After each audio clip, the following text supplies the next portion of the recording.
నమస్తే. Welcome to Andhra Prabha. నేను తేజస్వి. ఏ virus ఎప్పుడు ఏ రూపంలో విరుచుకుపడుతుందో తెలియని పరిస్థితి. కాబట్టి వాటితో పోరాడి జీవించాలంటే జాగ్రత్తలు పాటిస్తూ రోగ నిరోధక శక్తిని పెంచుకోవాల్సిందే. అందుకోసం సహజంగా లభ్యమయ్యే ఔషధ మొక్కల్ని ఏదో ఒక రూపంలో తీసుకోవాలని ఆయుర్వేద నిపుణులు చెబుతూనే ఉన్నారు. అందులో భాగంగా ఇప్పటికే పసుపు, అల్లం, వెల్లుల్లి, లవంగం, దాల్చిన చెక్క వంటి సుగంధ ద్రవ్యాలను కషాయాల రూపంలో తాగుతూనే ఉన్నారు.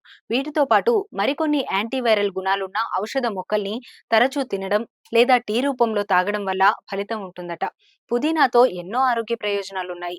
తరచూ వంటల్లో పుదీనాను ఉపయోగించడం ద్వారా ఆరోగ్యానికి ఎంతో మేలు జరుగుతుంది. ఎందుకంటే ఈ పుదీనాలో లెక్కలేనన్ని ఔషధ గుణాలు ఉన్నాయి.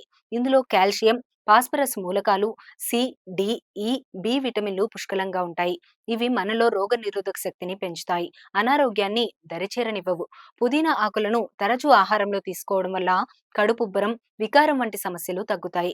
కడుపులో వికారంగా అనిపించినప్పుడు ఒక కప్పు పుదీనా టీ తాగితే వెంటనే ఉపశమనం లభిస్తుంది. శ్వాస సంబంధమైన సమస్యలకు కూడా పుదీనా చక్కటి ఔషధంలా పనిచేస్తుంది. ఒక గిన్నెలో వేడి నీళ్లు పోసి దాంట్లో 4-5 చుక్కల పుదీనా నూనె వేసి ఆవిరి పట్టుకుంటే తక్షణమే ఉపశమనం కలుగుతుంది. పుదీనా అలర్జీ, ఉబ్బసం లాంటి సమస్యలను కూడా తగ్గిస్తుంది. అందుకే పుదీనాను తరచూ కూరల్లో ఉపయోగించాలి. అదేవిధంగా అచ్చం పుదీనాను పచ్చడి రూపంలో కూడా తీసుకోవచ్చు. పుదీనా టీ తాగడం ద్వారా జలుబు, గొంతు నొప్పి వంటి సమస్యలకు కూడా పరిష్కారం లభిస్తుంది.